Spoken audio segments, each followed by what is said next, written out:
Hi, this is Megan Jacks, Creative Memories Independent Advisor, and today I'm going to show you how to use the Seashell border punch to make a ring of seashells.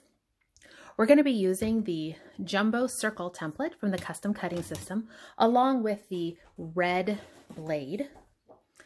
And I'm going to start off with my 12 by 12 cardstock on my cutting mat.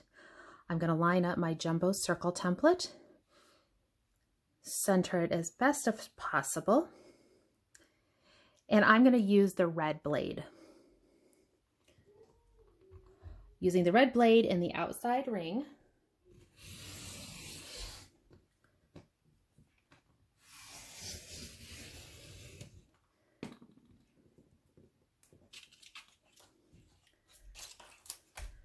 now I'm going to visually inspect, recenter if I need to, and we're going to go ahead and mark off where we'll be punching.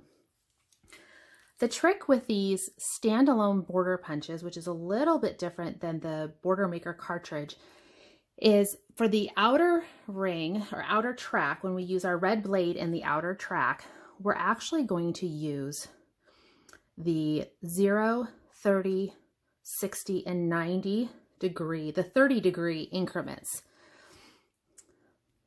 on the cutting mat. So I'm not going to use, when I use the Border Maker cartridge, I use the 45, 90. Here we're going to be using the 30-degree increments. So it's going to look like almost like a clock when we're done. The markings will all be at the same place that you would have our clock numbers.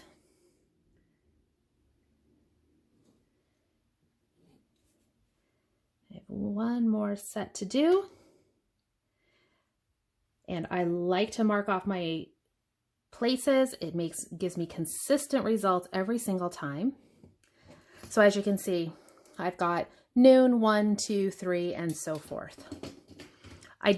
You don't have to go all the way across for this one. You only need the outer edge. The key here is going to be finding the center of our punch. This punch is about, it's 6 centimeters wide. So you would come in at the halfway mark, which is about where this first bump is on the center shell, right at that notch. And that's what we're going to line up. So I'm going to line up right at that notch, and I'm going to make sure I'm even on both sides. And I'm going to go ahead and punch. And then I'm just going to continue around,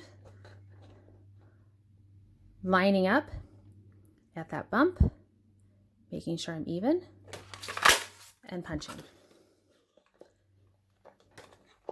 Keep going.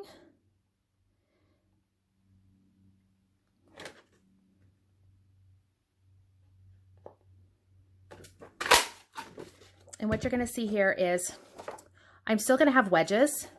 I should, for the most part, only have wedges on the top. Sometimes I'll have the tiny little ones at the bottom. That's okay. I actually don't worry about cutting those out. And you just keep going around.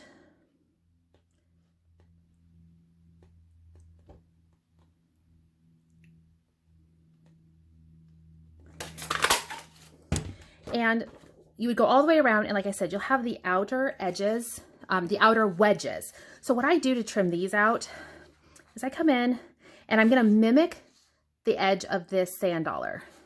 So I'm going to cut in kind of down like this. I'm not going to go all the way through. I'm just going to kind of finish that curve around. And I would do this all the way around.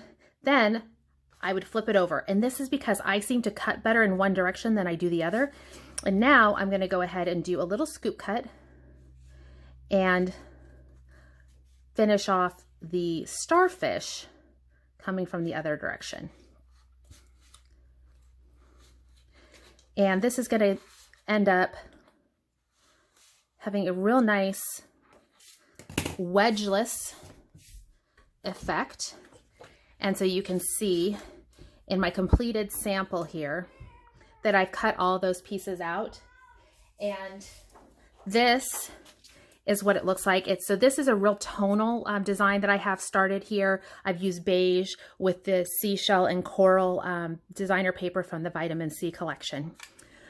The spacing that I've listed here when we do the clock here with the 12, 1, 2, 3, for the most part, this will work with many of our border punches, the standalone border punches, especially if they are all where, like I said, I think it's 6 centimeters wide. So if it's about 6 centimeters, red blade on the outer cartridge, mark your 0, 30, 60, 90, and so forth all the way around, and that will be your guide for cutting.